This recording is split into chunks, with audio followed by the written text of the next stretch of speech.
Hey, back at it again. How your mom and, them, and your dad and them and all that. You know what I'm saying? Your step family. You know what I'm saying? We having like four families because you got stepmoms and stepdads and all that stuff. But how they doing, man? Because you know how I'm doing. You know what I mean? It's Al Achad, what's going on? Holography, the whole thing, not just a sliver or a slice or a piece or a section or a subsidiary. The whole thing. So today, we'll make a little we ain't gonna make it as long as we've been making it before with these live streams. I just wanted to come in here and not focus so much on telling you things, so much as asking questions of a rhetorical sort. You know what I'm saying? A rhetorical sort. You know what I mean? Actually use some rhetorical questions to help you, get to where I'm at if you're not already. Because if you are, you don't need to watch this. But as a student of ontology, existence, I want to come here and give you some questions. Now, the questions that I have on the screen here, we're going to go through all 12, but you can come up with some questions yourself. This is just like I'd say like a main list of questions that I use to kind of help me stay in that ontological mindset. You know what I'm saying? To study existence. Before we get started, though, continuing the announcement we had before, or was it yesterday? Might not have been. Hold on. Yeah, it was yesterday. Yep. Where I started, that old Blatchett prop video. So yeah, man, hardcover, blue label, soon. So this is going to be the official new cover for the hard cover edition of the book Holography, the whole writing of the arts and sciences as one educational discipline by Al Achad. So I'm gonna make it available next week. So this is just like a render of what it's what it's looking like now. Because I waited to put out a hardcover edition because I wasn't sure exactly how I wanted the book to be. So the book that some people even got now, sometimes it's just like any artist where you don't know when to stop creating the creation. You know what I'm saying? Because if it were up to me, like I'll be sitting here years trying to perfect what I want to put out to, those that are interested in what I'm putting out. You know what I'm saying? So I would assume it's just like if you was recording an album, if you're a musical artist or rapper or something like that, and it's like you're trying to make it as correct as possible if you care about it that much, and you don't know when it ends. Like, you know, you had a set 12 songs you wanted to put on your mixtape, but now it's like you got like four more you want to put on there. So there's always changes. So this is like the same situation, man. This is the hardcover. It has a new ISBN. It's going to have a new, maybe have the same Library of Congress number. I'm not totally sure. But make sure you get this because this will some people was waiting on to get because the hardcover edition lasts longer. You know what I'm saying? It has longevity to it. So the paperback edition, it'll last, but it's not a sturdy, like a sturdy hardcover book. You know what I'm saying? This is what this is that you see on the screen. So next week I'm announcing it, putting it on sale. Make sure you cop that. But now we need to get back into the questions that need to be asked. And like I said, I'm gonna repeat myself. What's going on, Jay? What's going on? Peace, peace, peace. What's going on? We need to get into not necessarily telling you what something is, but asking you questions so that the answer that is always in you from the time you got into existence to this point, it was already there, whatever that answer is. So if you would ever ask me or another person, another teacher, another lecturer, another author, or whatever, they're going to give you their answer. But what about your motherfucking answer, nigga? What about your answer? Are you saying you're not capable of, coming to your own conclusions about things? Because you're always going to be right or wrong to somebody in this world, no matter how accurate you think you are. Even if they know it's accurate, there's spectators, there's motherfuckers that's like, they get upset that you came up with a good answer, you know what I'm saying, instead of them, motherfuckers that watch my YouTube, you know what I'm saying? A lot of motherfuckers that's like that. But here's the opportunity for you to go on a mission, a journey, a trek, you know what I'm saying, a bon voyage to find out the answers to existence instead of having it always pushed in your face or someone telling you or someone assuming an authority over you to tell you this is that and that is this. No, aren't you your own authority? Can't you come up with your own answers? I mean, granted, like I said, I'm sitting here advertising this book. You know what I mean? Let's pull it right back up. Always an excuse to pull these things right back up on the screen. I'm sitting here trying to sell you this. You know what I mean? I'm trying to sell you this. I'm trying to get paid off of this. I'm trying to, give you what I think of the world and what I've studied, what I found out about existence and all this stuff. You know what I'm saying? This book is a book of ontology. See, ontology, let me bring that up. There we go. It's a branch, they try to say it's a branch of metaphysics dealing with the nature of being, but it doesn't have to be a branch of anything. They keep making it a branch when this is the kernel. How you going to make it a branch? Everything else in existence would be considered the branch, or how whatever other studies and academic disciplines or occult studies would then be the branches. This here is the goddamn kernel. Hence the term kernel work, which you'll find in my book. Another reason to bring it right back on the screen, brothers and sisters. Sisters, you know what I'm saying? Bring it right back on the screen. But this is what we're focused on. And then, the second definition, a set of concepts and categories in a subject area or domain that shows their properties and relations between them. So you can have a computer ontology. You know what I'm saying? You have a video game ontology, like what it's the study of what is in that game or what is in about that computer. Or even like if you're just playing basketball or if you just out there, cutting grass, like the ontology would be the study of everything involved in landscaping that grass. You know what I'm saying? But this is something I don't really agree with people saying ontology is a branch of metaphysics. No, metaphysics is a branch of ontology. So yeah, you go into their academic scientific realm in this Western science, and that's what they'll tell you. But from what I've seen so far, ontos. So let's do the etymology. You know I love etymology. Getting to the root and the kernel. Y'all niggas just deal with the branches. You see, they talk about branches. Nigga, we over here talking about kernels and roots. Hence, kernel and root work. So, and like I said, I've made sure I dealt with this etymology in my book here. Ontology. What is ontos? Because we know logy is the study or the logic of it. So they say the metaphysical science or study of being in the essence of things. So let's go into what onto means. Onto is ontos, meaning a being, individual, being, existence. So ontology is literally the study of existence, being, and so on and so forth. So if everything exists that you saying exists, ontology is the foremost study of it. And everything else is a branch of the ontology. Again, kernel work. But let's get back to these questions. Because you could even disagree with what I just said there. So here are some questions that help you go on your own path, brother, sister. You know what I mean? Shorty, big fella. First and foremost, and like before I begin, because again, y'all like personalizing these videos as if I'm just talking to you and not anybody else. Though I'm not against you trying to ask these questions in the comment section, I really, really would love for you to look at this rhetorically and go on the path to knowing the answer instead of just trying to come here and, prove some answer or be set in stone on some answer. No, go on the experiential learning path to find out what the answer is. Because again, the answer is within you. So the journey is really about, exfoliating you and blossoming you, you know what I'm saying?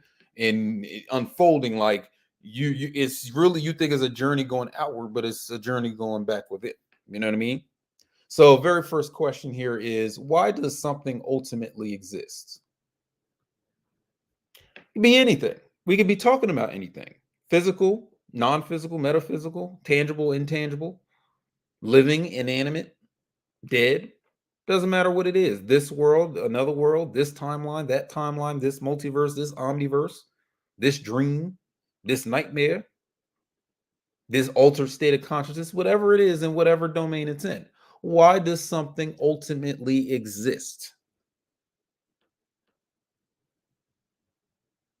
Again, this mouse for my MacBook. Why does it ultimately exist? This is the ontologer or ontologist asking this question. It's the foremost question. It's the first one. Hey, hell, I didn't even put it on here. What is existence? That's a question too. So I'm even adding to these 12 questions. But as we go down, you'll start to, we'll get more in elaborate and, honing in on an answer. You know what I'm saying? Why does something ultimately exist? Because I told you in a previous video, nuance and then dealing with perspective chaos. I mean, I can see things however I want to see them. I'm the authority of my own perception, my own perspective, unless I forfeit my authority and take on someone else's viewpoint or perspective or how to, interpret the things I'm perceiving, interpreting a perception, or taking on someone's, uh, interpretations of what's being perceived by all of us. You know what I mean? So if I'm assuming that the authority for myself, I don't need to listen to you about what is and what is not. I can dismiss everything you're saying about what is and what is not. Just like if I'm saying all is mind and you don't agree with that, you are the author of your own perception and perspective. So you have the freedom to disagree. But doing your own studies and doing your own experiments and doing your own procedures, we'll see who was accurate about their statement or not. Number two, no, let's stick to number one. Let me give one more jab at it. Why does something ultimately exist? Because, like I said in the previous video, if all this is new, if all this is the primordial chaos, what are you really looking at? Because I was saying, if you go back to that video, differentiation is an appearance. It's a facade. It's a veil. You know how you pull back a veil and reveal something? It's a veil, an appearance, hiding the truth behind it.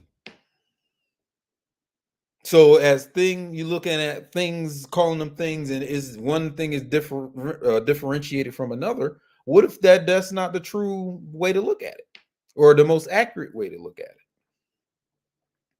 Then you can ask yourself, just as a sub question of the question number one, uh, why do things appear divided and differentiated when it's all supposed to be one? Why am I seeing it as this thing is separate from that thing?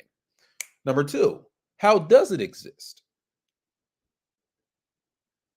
How does it exist?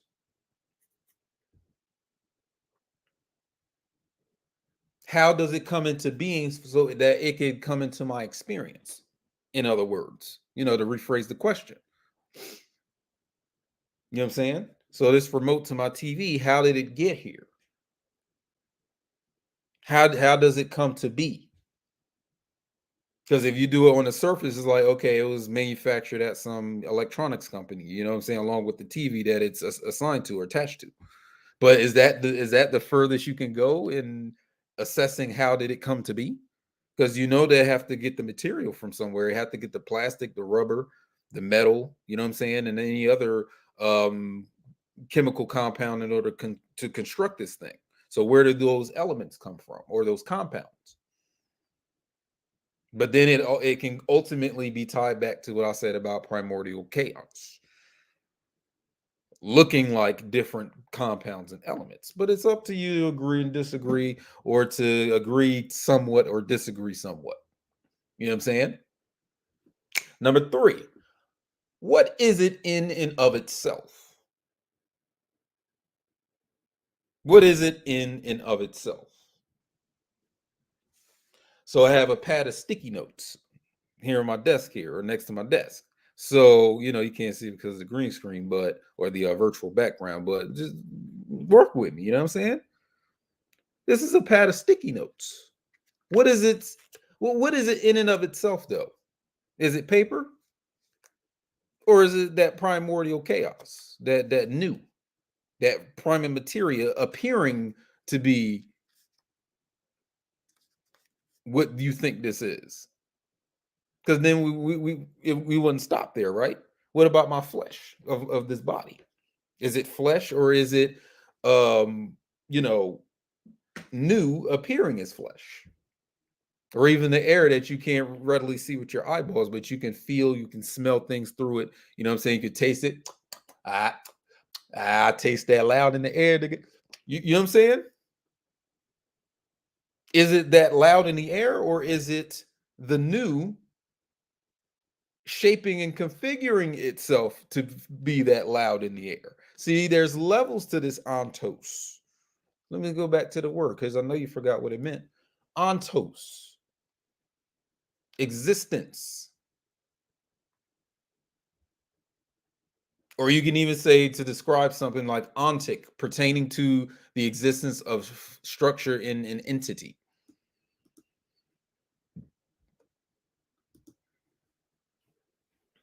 What is it in and of itself? So I would say, you know what I'm saying, if you're just going to stop at something, its appearance, knowing that this earth plane of existence is that of an illusion, a grand base illusion, why would you call it that instead of, or why would you call it a sticky tab? You know what I'm saying? Why would you call it this?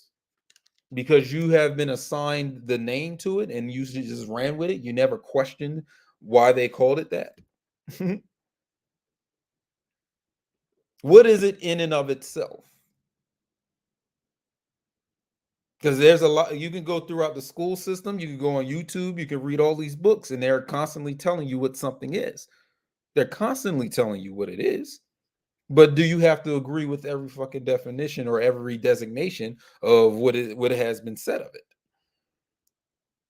I mean, you hear birds chirping out here every, time you wake up in the morning. You know what I'm saying? Unless you one of those lazy sleep. Get your ass up at 10 o'clock at each morning and get the day started. Or you don't have to sleep the whole fucking day. You see what I'm trying to do? Like, you're getting messages from different sources of how you should do something or how you should look at it. You know what I mean? But what do you say? What do you look at it as? But getting back to the birds that would be chirping outside every morning that I can hear, who said they were birds? Did the bird say, "Hey, I'm a bird, call me a bird"? Or did one of these people in history say, "We're going to call it a bird and you need to agree that we're going to call it that"? So a lot of you you never even questioned stuff like that. You just went along with it. You didn't go more depthically into what it actually is in and of itself. Because again, did the bird come down and say, "Hey, call me a bird"? Number 4, what is its exact nature? What is its nature? Meaning, what is its way of being? It's being, it's here, but what is its way? Like in the video talking, the video that I did, perspective chaos. There's your way, my way, his way, her way, their way, but it's all way. No matter whose way it is, it's all way. So, what is the way or the exact nature of a thing? Like, for example, I'm drinking this sparkling water I got from Aldi. It's inexpensive. You can get like 12 of these for like $3 and some change. You know what I mean? And as I'm drinking it, it's like drinking soda with no sugar. You know what I mean? With no high fructose corn syrup. You know what I mean? Which is one of the actual gateway drugs. They want to sit here and say marijuana is a gateway drug. No, nigga. Processed sugars is the gateway drug because it gets you addicted to sugars, and now you have that addictive trait about you. So now, to keep that high, you got to start going out here looking for things and being introduced to things that keep you addicted to something. But that's besides the point. It sizzled as I drunk it in my mouth. That's the nature of this thing that I'm consuming. It tastes like lime. It's liquid. So, like the phases of matter, you have solid, liquid, gas, plasma, light, and so on and so forth, right? So that's its exact nature. So going back to speaking about the primordial chaos or the new, what's its exact nature? because it's very malleable. It can be formed into anything you see here, anything you perceive here, anything you experience here. But that's just my rendition of it. You can come up with your own. Or even things that are, said to be beyond this plane of existence, or just this earth. Like you want to deal with planets, that planet paradigm, which it is a paradigm. We don't know if that's true or not. Is again NASA coming to you and saying, this is Jupiter, this is Saturn, this is the asteroid belt, Pluto is no longer a planet. Like they coming up with this stuff, and you just going along with their authority on things. How do you know? How can you confirm it? Did you go up there, go outer space and confirm it for him? Just like you niggas sitting here arguing about flat Earth and round Earth. Did you go to the edge of the Earth to find out if it was either one? That's why I don't get in those debates, because if I didn't have firsthand experience to find out for myself, it's all up in the air. It's speculative. If you didn't take your ass to the edge of the Earth to see that, you know what I'm saying? Then I'm on neither side of that debate. Number 5, on the scale of existence, how actual is it? So again, if this is really just a form of the one true element, the new, the ether, the chaos, but it appears to your eyeballs and mine as a can of sparkling water, which one is more actual? Is this can as it appears to you more actual than the new that it's made of? Or is it just all new and you're just looking at a light fraction reflection of it? And you're naming that reflection of it a can.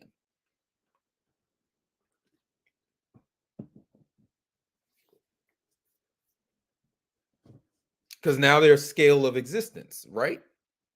What it actually is and then what it appears to be. There's a scale there. So if you want to deal in the realm of appearances, be my guest. But as you go into dealing with the actual true element, the chemia that's studied in alchemy, now you're moving up the ontological scale, which I do have a whole chapter in my book called Ontological Scaling that goes into way more detail and explanation and elaboration on that. Make sure you get it. I ain't even put the banner on the screen. I'm so into this speaking. There you go. Sorry to inconvenience you. Let me give you more convenience. You know what I'm saying? Any reason to put it on the screen, baby. Any reason. So that's the scaling of it. So you apply that scale to everything you think you know and everything you think you're perceiving and having a perspective about. How actual is it on the scale of existence? Is it an appearance? Is it half appearance, half truth? Or is it all truth? Let's find out. Number 6, does it exist to symbolize or represent something more actual? So let's use this can again. Is this the thing in itself, or is it something that represents or is a symbol for something greater on the scale? Because I've said before that, again, this whole entire earthly dimension is nothing but a large, huge, elaborate, expansive symbol set. It's nothing but symbols. Symbolizing what? Principles, abstracts, forces. You don't have to agree, but that's something to get you onto your, what I'm saying, your study of existence, being an ontologist. You know what I mean? Because if you're just going to stick to the physical of things and not go beyond why the physical is even here in the first place in the way that it is, again, you're only dealing with the realm of appearances. That's how depthical you went into it. There's way more depth to go into. So if I know that about you, that you only pay attention to the appearance of something, and that's as far as you go, I'll accept that about you, but I don't need to go further into a conversation about ontology with you. Your ontology stops at the appearance of things, how your eyes perceive it or how your ears hear it. And then I'll have to ask you, can you acquire knowledge without the use of your five senses. Number seven, is it transient or permanent in its existence? So will this last and stand the test of time?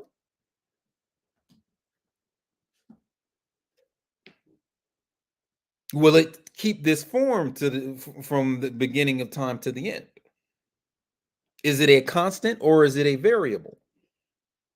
I can prove it's a variable because I can sit here and crush this can, recycle it, and turn it into another can or make another aluminum object out of it. So what I can say is, though the can is not permanent, the aluminum it's made out of is more permanent than the shape that it's taking. But the shape that it's taking is way more how should I say? It's way more permanent than the aluminum itself. Aluminum is a physical form. It is a physical substance. As you would say with, anybody talk about chemistry, aluminum is on the periodic table of elements, but this form that it takes is more permanent than the actual substance used to be put in that form. Because guess what? Aluminum isn't the only material I can use to shape into a can. So it's these forms that are, precede the physical substance that is shaped into it.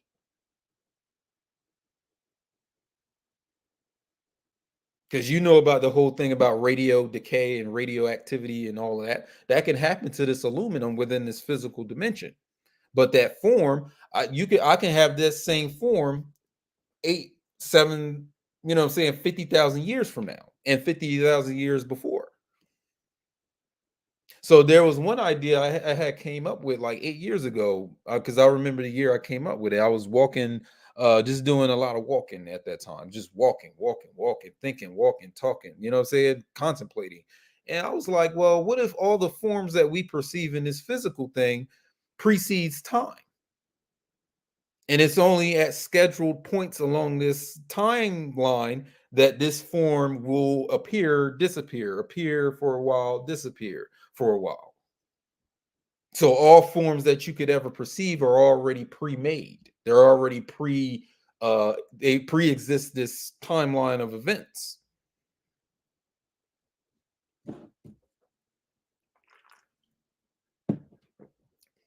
But to put this question to rest and move on, if something is permanent, it is more closer to it to being infinite.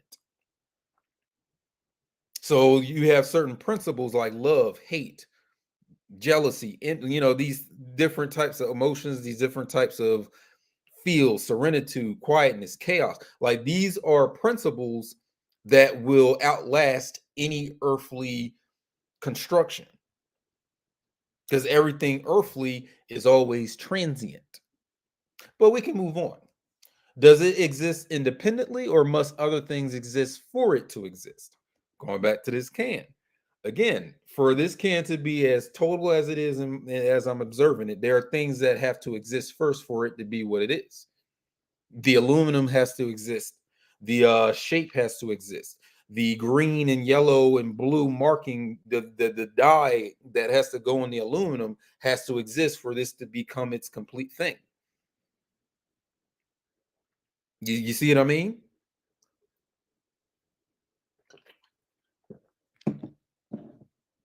So for me and a woman to have, sexual intercourse, flesh has to exist. Sexual attraction has to exist. Or it could exist because there could be some forceful entry, what I'm saying, with people that experience that, unfortunately. But what I'm saying, just using anything. The computer you're using, what has to exist first for you to have this complete computer unit?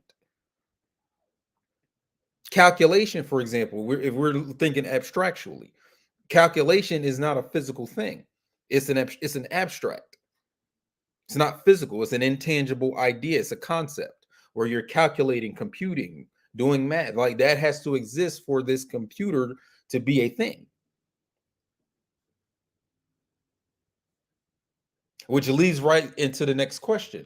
How many abstracts does it embody, or is it an abstract itself? So we just said calculation, right? Or computation. That's an abstract. So this computer, this phone, is really here to embody the abstract of computation. Without computation, you don't have a computer. Without calculation, you don't have a computer.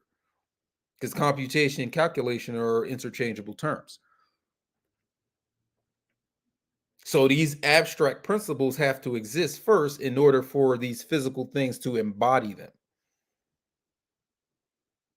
But that's just what I'm saying. What does your heart say? What do you as the soul say? Like, what's your answer? Rhetorically speaking. You know what I'm saying? Rhetorically speaking.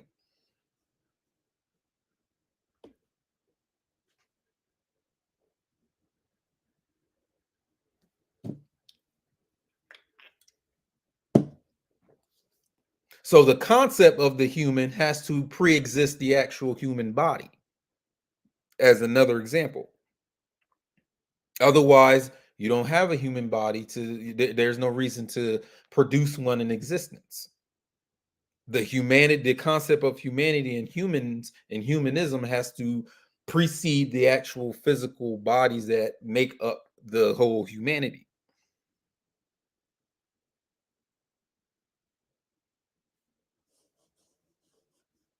Even where you have, like, abstracts and not getting into anything physical, like for example music.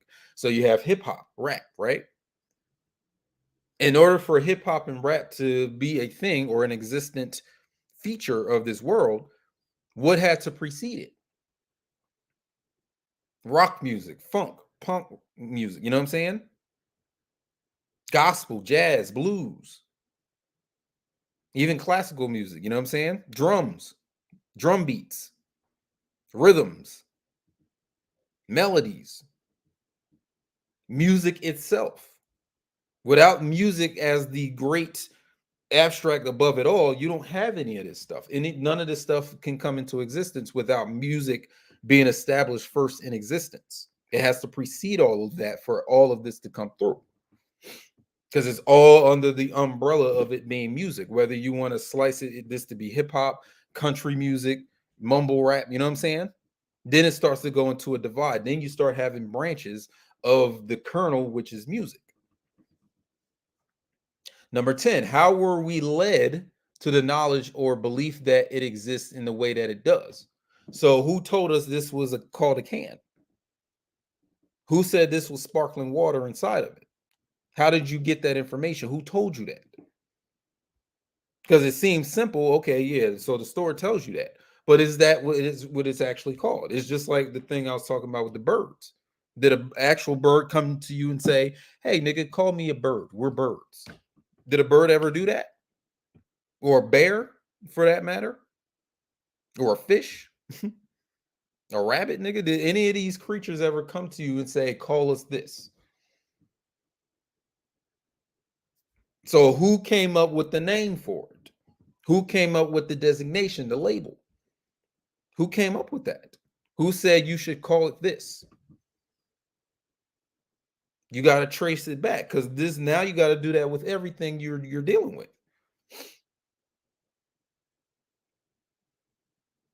Who said this was called Earth? Who came up with that term? There's 5 letters in that word. Who arranged those letters to form that word? And should you accept them as your authority in calling this place Earth? Now we're getting into the kernel work, baby. That's what we're getting at. Sitting there listening to all these other get to the kernel work and stop playing. Like motherfuckers telling you what magic is, or what the occult is, or what spirituality is. How you gonna let another motherfucker who got you can be the authority of your own shit? How you gonna let them tell you what that is? But hey, if you're on the other side of things where it's like you're letting other people tell you shit, then say I guess it's not an issue. You're not making it a problem. So So go on if you shall, go on letting other motherfuckers tell you what things are. Go on. You know what I mean?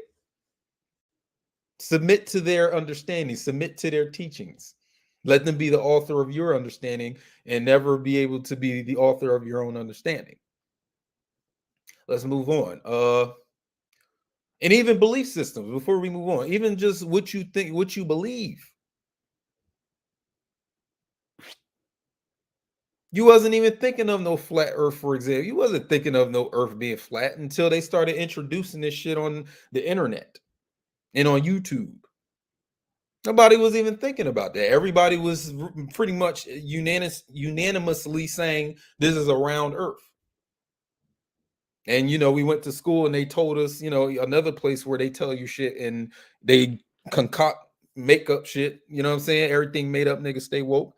There's another place where they do that, where they tell us what's one of those fucking medieval scientists. What's his name? Here, we'll look it up. Was it Copernicus or something like that?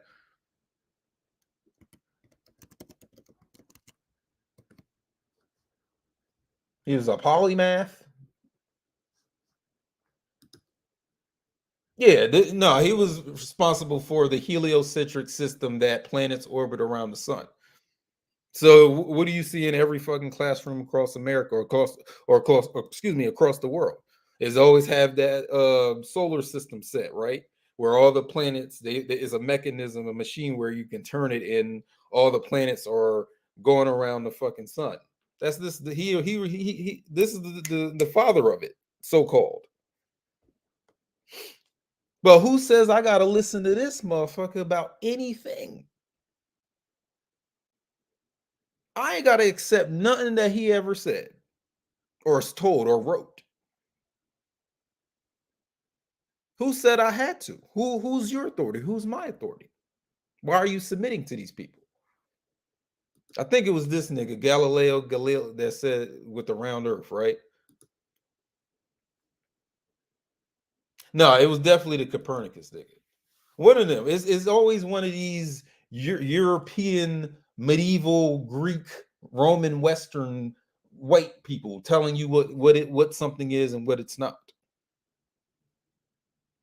But as a chaot, as somebody that likes to play with perceptions, I ain't got to listen to none of these motherfuckers say anything. Got to read none of their books. I ain't got no money on your books. You know what I'm saying? You can put some money on this book, some money on the book, man. Stop playing. But anyway, any reason to put it on the screen. But anyway, look at all these so-called authorities on what is and what is not. I challenge all of them. Fuck them. I challenge everything they saying. You gotta believe nothing they talking about. NASA telling you aliens and the moon is this, and I ain't gotta believe a damn word they saying. Everything is made up, nigga. Stay. But you go on believing it and never challenging it. But this is pretty much the age where things are being revealed. Like there is a challenge now because now you got motherfuckers introducing the flat earth thing again. But again, who authored that? Who set that in motion? Because you could have motherfuckers. This is the CIA all day. They sit here and control the flow of information. They can create some bullshit and sit here and have it broadcasted day in and day out, and eventually you'll come to believe it and accept it as true. You'll never be questioning that stuff. Where we at? So how did you come to believe these things? You got to go to the source. You got to go to the kernel of it. This is kernel work once again. 11, right?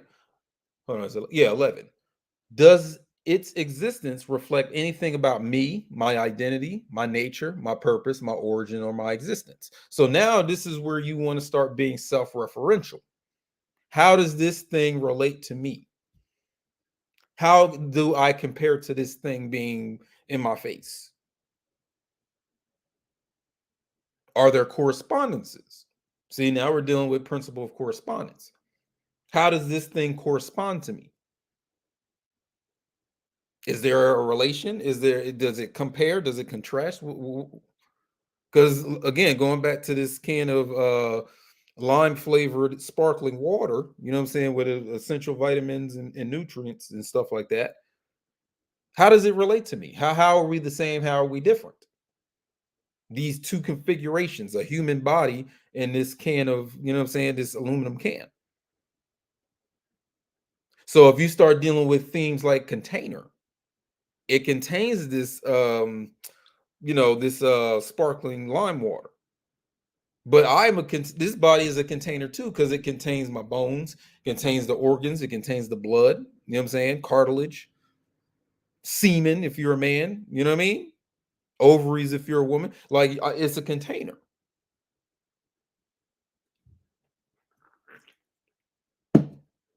But that's just one configuration or one form of an infinite amount of forms. Eh?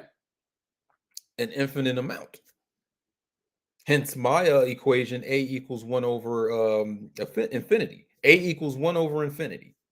It's right here on the cover. Any reason to bring this damn book up? You know what I'm saying? Any fucking reason. You see the equation here? I got it upside down and right side up. A equals 1 over infinity.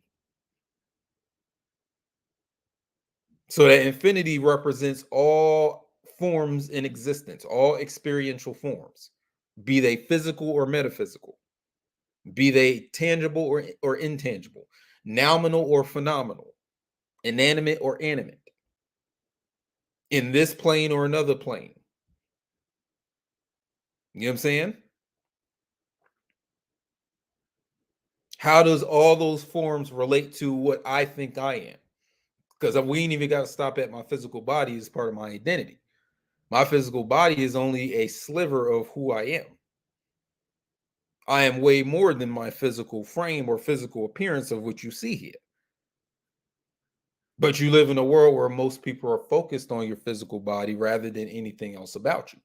How you look, you know what I'm saying? If you got a good shape up on you know what I'm saying? You don't want to, you know what I mean? Niggas be having the Rocky Road shape ups, you know what I'm saying? Can we get a campaign to say no to Rocky Road shape ups? But anyway, how do I compare to these things?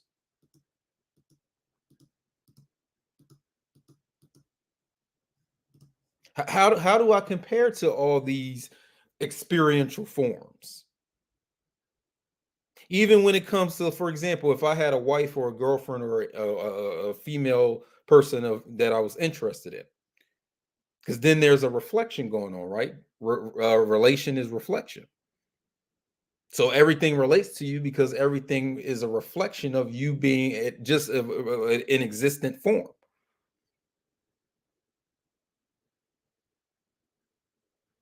So I remember back in like what high school, right? And I was in advanced placement English, and they have you reading all this literature, European literature and shit like that, and you come across like Edgar Allan Poe, and one of his famous questions is, "How is a raven like a school desk?" So this black bird that be chirping out there, you know what I'm saying, in the wild, how is that like a school desk made of wood, metal, and whatever else? This is where you ask this question. How do things reflect each other? How do they compare? How do they correlate? Because you would say, oh, well, this is a bird and this is a desk. So how are they similar? Well, they're both existential things. They're both experiential forms. Even if you think the desk is inanimate and you think the raven is a living creature, they're both experiential forms. As I experience, that's a form, that raven, or is it called that raven? The raven never came down and said, call me a fucking raven. Right? And then you have this desk. Who said that this is a desk? Who gave me that fucking term to refer to this wood? Or is that the name I should call this material, wood?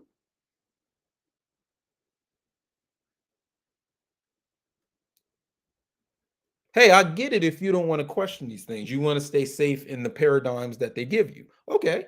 Because this ain't the realm for you right here. This ain't the place for you of what of what I'm into.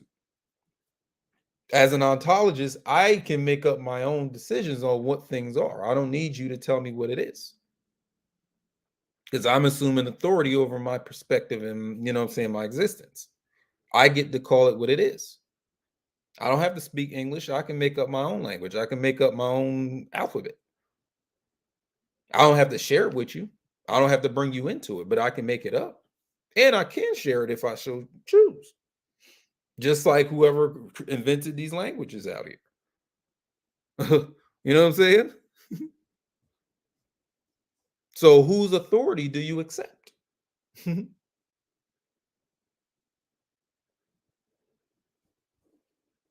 then we come to this last question here that I have. Um, you know, does it still exist if all of its physical attributes are stripped away, if any? So I even made a post before where I was talking about hold an apple in your hand. Hold on, let me pull it up. Holding an apple in your hand and then just stripping away its attributes. So whatever attributes you feel that it has, start peeling them away, start taking them away.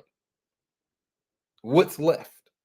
Hold on, let me see if I can bring it up on my hold on.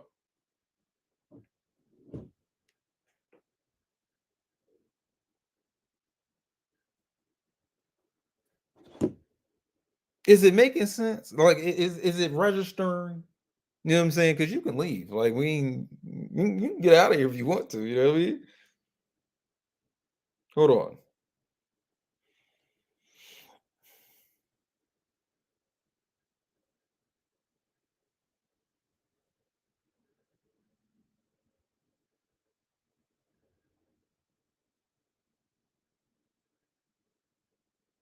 You can go get something to eat while you're waiting. You know what I'm saying? You ain't gotta wait on me. Yeah, so it's this post right here. Of course, you can't see it, but it starts out by saying, hold an apple in your hand. So instead of an apple, we're just going to hold this remote in my hand. Hold an apple in your hand, observe it well, then slowly eliminate its weight, eliminate its mass, eliminate its height, width, and length, eliminate its colors, eliminate its smell, eliminate its flavor. I ain't going to taste it. Eliminate its texture, its temperature, eliminate its form, its name, its value, eliminate its present location in space-time, eliminate its supposed physical origin, eliminate every memory you have had regarding the apple or the thing in your hand. With all these dimensions now removed, what do you have left?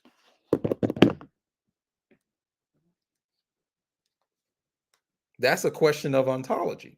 This is ontology. Be a student of existence. So with all those physical, things that are usually attribute or given, like, for physical things to have, what if you took all that away? What's left?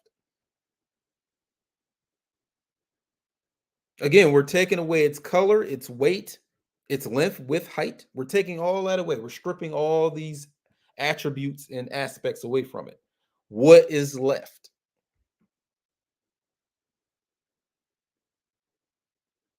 I told you I'll be on that deptical shit. You know what I'm saying? That's what we on. So we went through this whole 12 list of questions. So again, I implore you, if you want to make the effort, ask this question of anything. Ask this of yourself. Ask this of all the people you come across, all the things, all the events of your life, the dreams you have. Start asking these ontological type questions about them.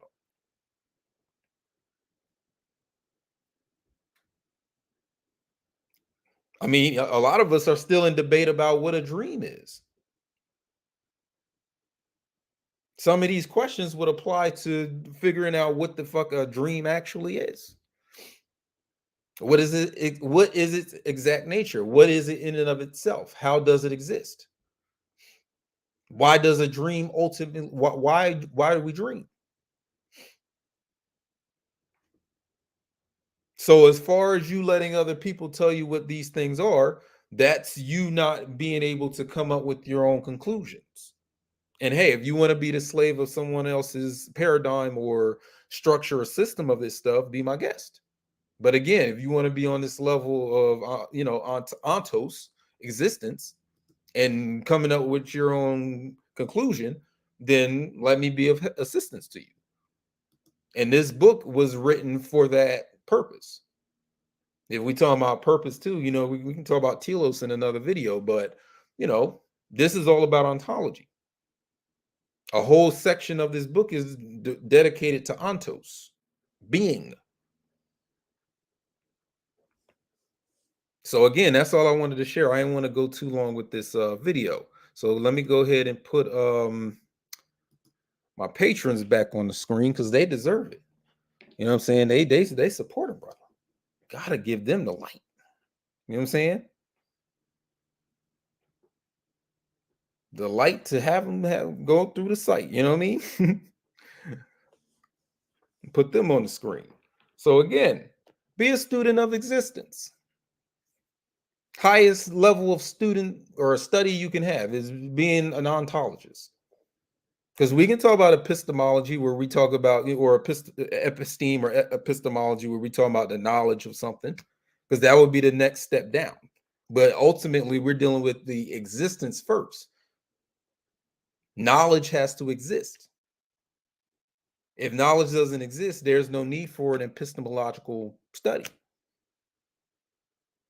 The reason why I ain't gonna say but ontology is the, foremost thing to study is that all these things have to exist. And this ontology study is the study of existence itself. That's why it's the foremost study. It's the foremost discipline. It's the foremost academic subject. You know what I'm saying? Or ought to be. And with this being the center of things or the foremost thing to study, imagine how you can, change the landscape of academia and education itself. This is what this book is about.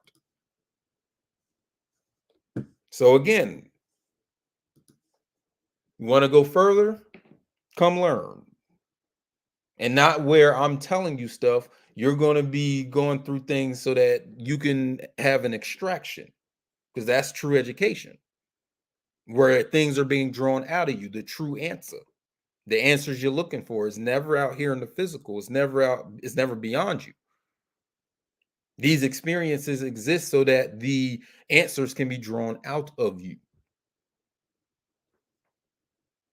So this is what we learn over here at the Wholography Patreon. What you waiting on, my nigga? My love, what you waiting on? But again, this is Al Achad. You know what I'm saying? Let me put this back on the screen. Be sure to check my book out here at holographer.com/the-book. $AlexWill64 for the Cashapp if you want to make a donation, and patreon.com/holography if you want to get into this true education we deal with. You know what I'm saying? Be a student of existence. And I'm going, man.